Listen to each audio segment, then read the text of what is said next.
Praise Yahweh. Turn to him. And my wife had to set this right here, the screen again, because the battery was low. It should have been high. So if you see something taking place with this part right here, know that she had to put a new battery in from the battery going weak. So praise Yahweh. Turn you also unto him from whom the children of Israel have deeply revoked. For in that day every man shall cast away his idol of silver and his idol of gold, which your own hand have made unto you for a sin. There's no reverend coming to your rescue of a man. You want a leader, but you don't want to come up under the leadership of this. In the book of Ephesians, you don't want this kind of leadership to be in your life. Ephesians chapter 2, verse 19. In the book of Ephesians, chapter 2, verse 19. You don't want this leadership. You want the leadership of a church pimp to call himself Reverend. And make no mistake, they are evildoers. They have no regard for the word reverence. And holy is Yahweh's name. And you fall up under reverence with title, calling themselves those names. But this leadership, you don't want no part of, because this is a straight and narrow way. Enter you in at the gate, for straight is the way that leadeth to life, and there be few therein to find it. Now therefore you are no more strangers, verse 19, and foreigners, but fellow citizens with the saints, and of the household of Yahweh, when you're grafted in. The Hebrews got to stay with this ministry of the apostles and prophets, to have a foundation up under you. And if you don't stay with this foundation, you'll be destroyed. This is for the Christian. For the Hebrews, you got to prove yourself worthy and acceptance in all things pertaining to the Spirit of Yahweh, and in truth and righteousness, to keep your house from being a cursed house.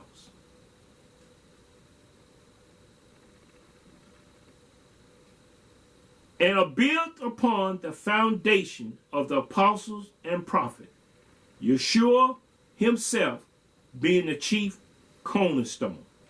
Now, if you ain't built upon one of these men, ministry under you, in the book of Psalms, let's go to the book of Psalms.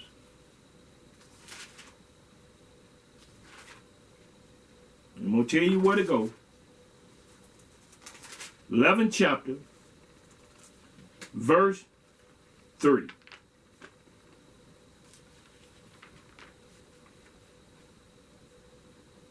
If the foundation be destroyed, what can the righteous do? And if the foundation of this that I just said unto you was destroyed, you can't be righteous.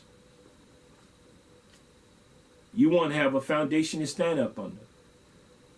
That's why Yahweh knew that David, King David, knew when the prophet came to him concerning his sin, he didn't want to fall in the hand of man. He fell in the hand of Yahweh. So Yahweh will be just and merciful upon him for his sin of killing Uriah and taking Bathsheba in adulteries from the lust of seeing her nakedness, and causing Israel to stumble that day by killing innocent blood. The sword has not departed from this kingdom yet. We suffer great conflict in things that we do, and without Yeshua building this foundation for us to stand on upon the prophets and apostles, you ain't got a foundation that you're standing in. and are built, verse 20, and are built upon the foundation of the apostles and prophets, Yeshua himself being the chief cornerstone, in whom all the building fitly framed together as a workman of wood, carpenter, woodwork, all kinds of framing. I know the one can't do without the other. You try to cut any corner, you're going to have a collapse in your framing. It's going to cause leak. It's going to cause things to take place if you're trying to cut corner. If you do it unwillingly, then it's going to be made manifest. In an error you made, it can be corrected. But you need the foundation to be built perfectly. Together, grown unto a holy temple in Yahweh, in whom you also are built together for an habitation of Yahweh through the Spirit, not through the flesh. And if the foundation be destroyed, what can the righteous do? So you need to flee from trying to say Jesse Jackson was a good man. Muhammad Ali was a good man. The things that are taking place with the things that are taking place, you got to see that disease and sickness is taking people out of this world. Pink and brown. Hebrews and Gentiles. Yahweh don't care about your race. He created the human race. He don't care about your nationality. He created the heaven and earth. He don't care about what you call yourself. If you ain't called by his name, you calling yourself another name, and you enter into folly. So I say unto you, work out your salvation with fear and tremble. Stop looking for a leader and get up under what Yahweh has anointed and ordained for you to have a foundation in your life to stand in these evil times. That you don't be found an evildoer. Because the siege has not came yet again. And when the siege come upon America, America people will eat one another. Because they kill to eat. The animal that they kill that's running for their life, it's the same one they kill human running for their life.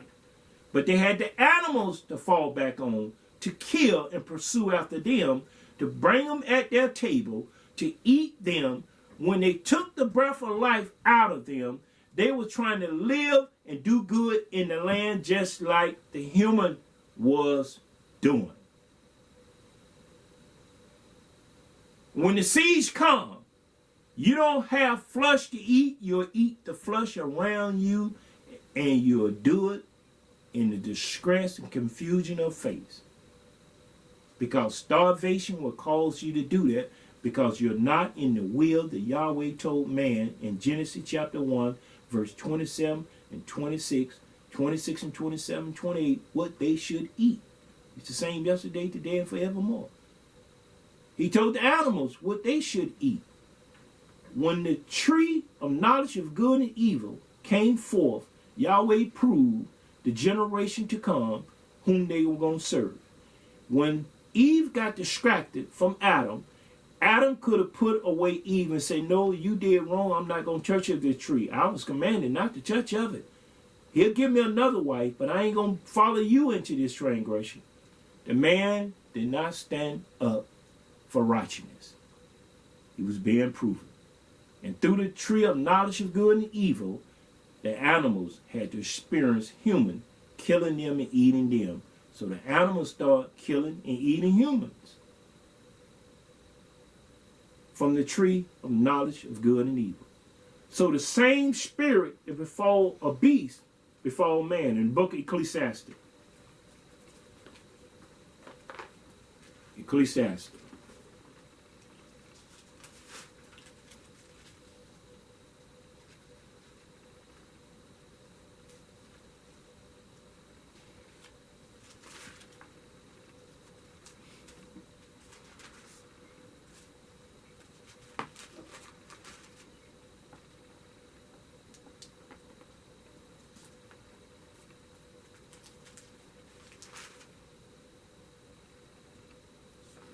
chapter 5, verse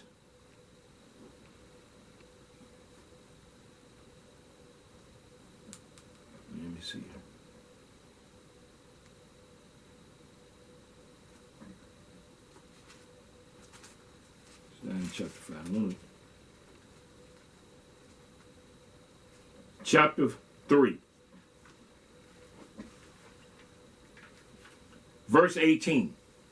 Ecclesiastes chapter 3, verse 18. I said in my mind concerning the inner state of the sons of men, that Yahweh might manifest them, that they may see that they themselves are beasts. The way you treat an animal, the way you'll treat yourself. Because you done forgot the nature of which you was created from, the dust of the ground. For that which befalleth the sons of man befalleth beasts. These same thing befall them. Man is hunted down and killed, or caught in a trap. The same way they do the animals that roam the earth freely, that Yahweh placed in the earth. And this is the way you befall and treat one another. As the one dies, so dies the other. Yet they have all one breath. When you kill an animal, you take that breath of life out of them. If you're killing them to hunt and eat them, you will eat a human being under stress. Oh, you say, I wouldn't do that. I wouldn't do that.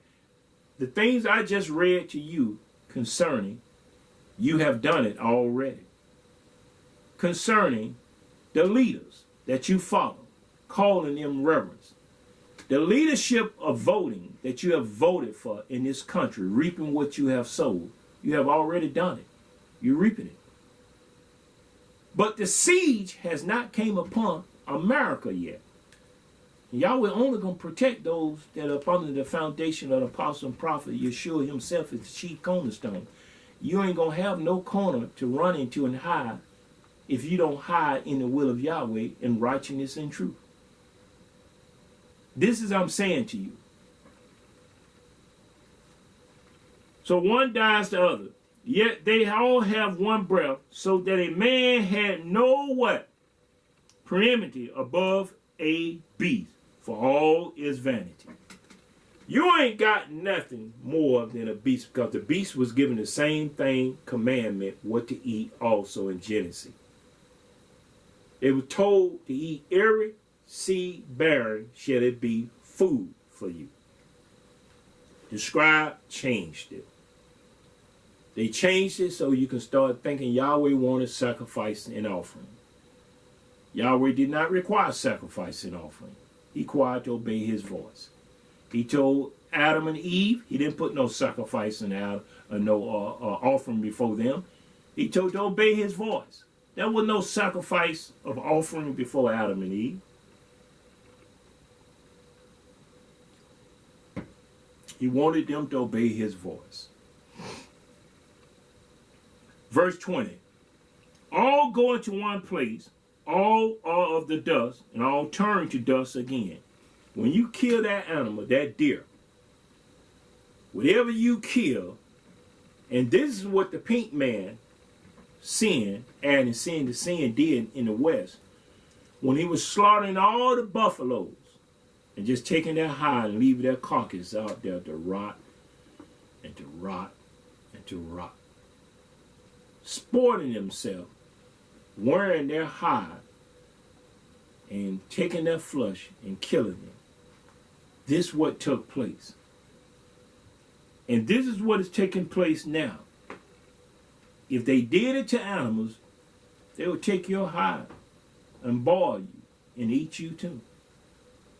The wicked, the evildoers. Because the craving of the flesh that consume the flesh, and you eating, you crave for it. You crave for that meat. And when you ain't got that meat to eat, you'll crave for the meat that is nearest to you. when you're up under siege. There's no more food to be gotten. All go into one place, all of the dust, and all turn to the dust again.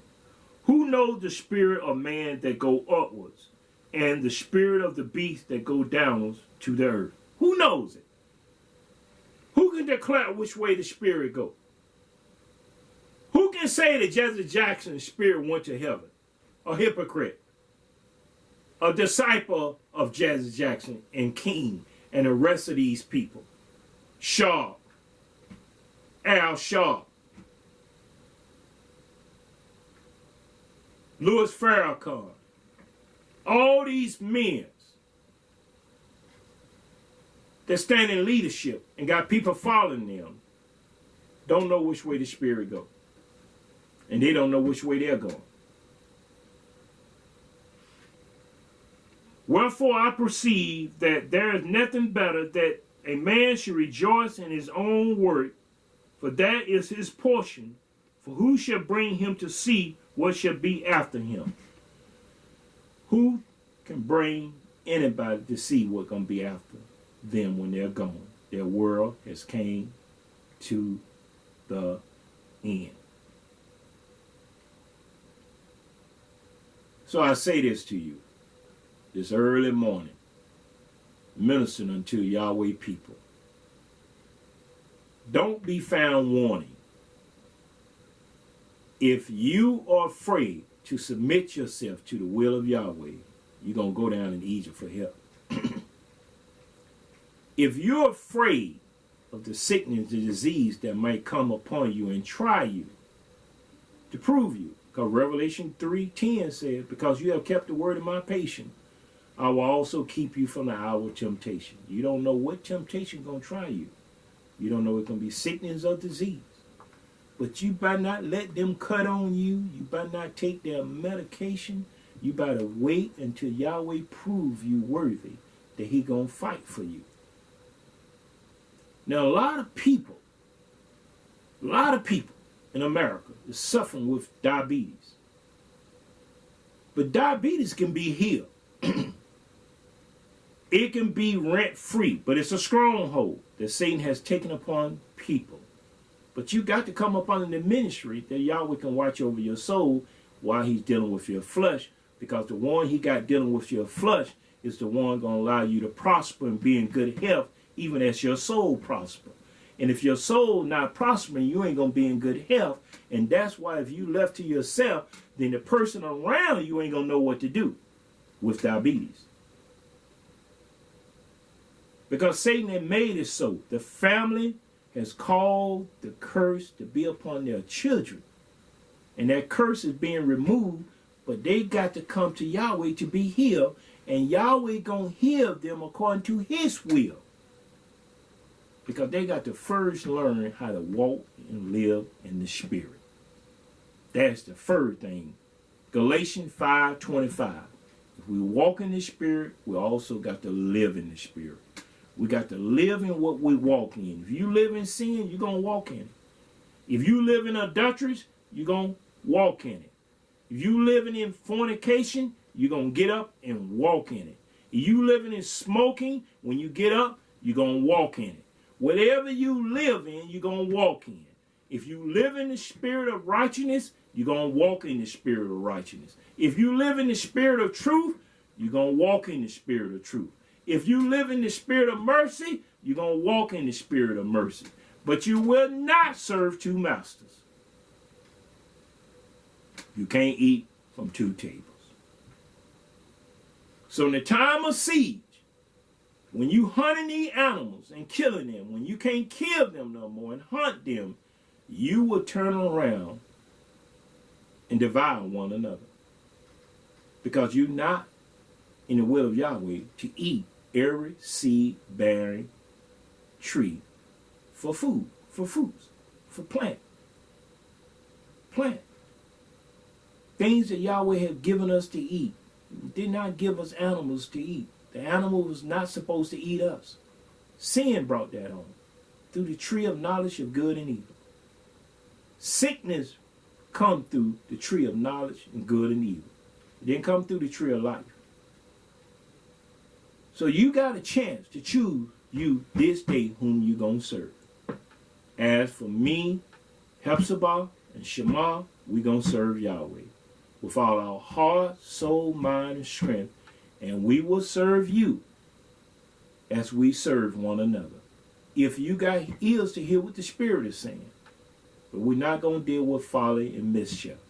We're not gonna deal with murmuring or complaining or accusation.